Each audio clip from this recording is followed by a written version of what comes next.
अतिवृष्टीमुळे घर कोसळल्याबाबत नुकसान भरपाई मिळण्यासाठी आज सर्व रणरागिणी महिला माननीय श्री अशोक चव्हाण साहेब, मुख्याधिकारी सीओ साहेब यांना घटनास्थळी बोलावून सर्व पाहणी केली।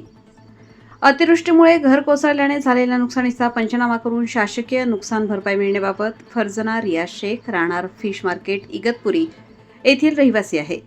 मागील काही दिवसांमध्ये झालेल्या मुसळधार पावसामुळे व अतिवृष्टीमुळे शेख यांचे राहते घर कोसळून मोठ्या प्रमाणात नुकसान झाले। घर कोसळल्यामुळे शेख यांच्या कुटुंबावर राहण्याची गंभीर समस्या निर्माण झाली असून घरातील संसार उपयोगी साहित्याचेही नुकसान झाले आहे।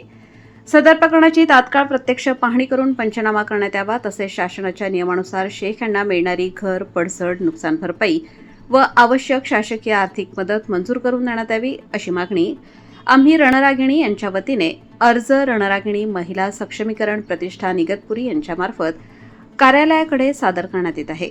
सदर कुटुंबाला तातडीने मदत मिळण्यासाठी संबंधित महसूल अधिकारी कर्मचाऱ्यांना आवश्यक कार्यवाही करण्याचे आदेश द्यावेत। आपण या गंभीर परिस्थितीची तातडीने दखल घेऊन योग्य ती कार्यवाही करावी, अशी विनंती रणरागिणी महिला यांच्या वतीने करण्यात आली आहे। यावेळी आरती विठ्ठलराव भोंडवे, संस्थापक अध्यक्ष रणरागिणी महिला सक्षमीकरण प्रतिष्ठान इगतपुरी यांचे सहकार्य लाभले। यावेळी श्री वसीम सय्यद, सौ मनीषा निकम, सौ सरला खवळे, सौ इंदुपाल, फरजाना शेख, सौ खैरुनिसा शेख उपस्थित होते। लोकमान्य न्यूजसाठी संचालक लक्ष्मीकांत शिंदे, इगतपुरी।